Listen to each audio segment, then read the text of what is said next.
Shalom, selamat pagi saudara yang dikasihi Tuhan. Kiranya berkat, damai sejahtera dan sukacita dari Tuhan Yesus Kristus senantiasa menyertai saudara sekalian.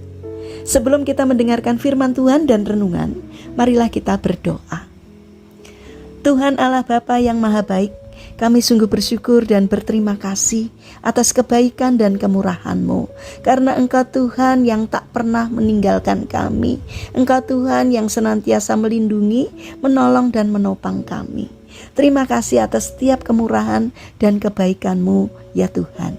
Jika saat ini kami akan mendengarkan firman-Mu, kami memohon Tuhan mengurapi kami dengan Roh Kudus-Mu, agar kami dapat mengerti apa yang Tuhan sampaikan kepada kami.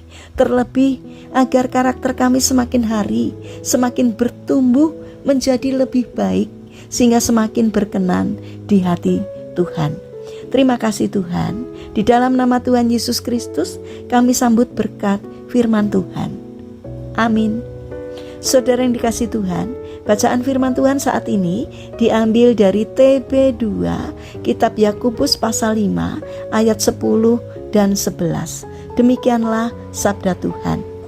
Saudara-saudara, turutilah teladan penderitaan dan kesabaran para nabi yang telah berbicara demi nama Tuhan. Sesungguhnya kita menyebut mereka berbahagia, orang-orang yang tabah. Kamu telah mendengar tentang ketabahan Ayub dan telah mengetahui tujuan Tuhan, karena Tuhan Maha Penyayang dan penuh belas kasihan. Saudara yang dikasihi Tuhan, tema renungan saat ini adalah bertekunlah. Saudara yang dikasihi Tuhan, Helen Steiner Ries adalah seorang penulis puisi rohani yang sangat terkenal. Karya-karyanya dikagumi oleh Paus Yohanes Paulus II.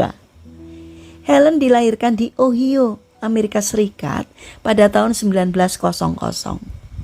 Impiannya adalah belajar hukum, tetapi rencananya untuk kuliah gagal karena ayahnya meninggal ketika ada wabah influenza pada tahun 1918. Ia pun akhirnya bekerja di perusahaan alat listrik. Pada tahun 1928, ia bertemu dengan seorang banker muda bernama Franklin Ries. Kemudian mereka menikah. Tetapi sayang, kebahagiaan mereka berlangsung sangat singkat. Saat pasar saham jatuh pada tahun 1928, Franklin bunuh diri. Dan akhirnya Helen kembali bekerja di sebuah perusahaan penerbitan kartu-kartu ucapan. Setelah beberapa waktu, Helen diangkat menjadi editor. Pada kesempatan itu, ia juga menulis banyak puisi untuk dimasukkan ke dalam kartu-kartu ucapan tersebut. Suatu hari, salah satu kartu ucapan yang berisi puisinya dibacakan di dalam acara Lawrence Wake Show. Sejak saat itulah, orang-orang ramai membicarakan puisinya. Dan mereka berusaha untuk mendapatkan puisi-puisi Helen yang sudah dibukukan. Dalam waktu singkat, lebih dari 7 juta buku kumpulan puisinya terjual. Hasilnya, hidup Helen pun berubah menjadi lebih baik. Saudara yang dikasihi Tuhan, pencobaan dan penderitaan yang dialami oleh Helen sangatlah berat.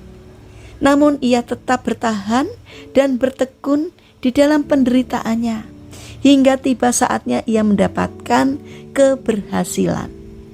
Ini juga yang dialami oleh Ayub, seorang yang benar dan saleh di hadapan Tuhan. Tuhan mengizinkan iblis untuk mencobainya dengan sangat berat. Harta kekayaannya hilang dalam sekejap, 10 anaknya tewas dalam waktu bersamaan. Tubuhnya penuh dengan penyakit, istrinya berbalik melawannya, dan sahabat-sahabatnya menuduh bahwa penderitaannya disebabkan karena ia berbuat dosa. Namun pada akhirnya Ayub dipulihkan oleh Tuhan setelah selesai menjalani pencobaan yang berat itu.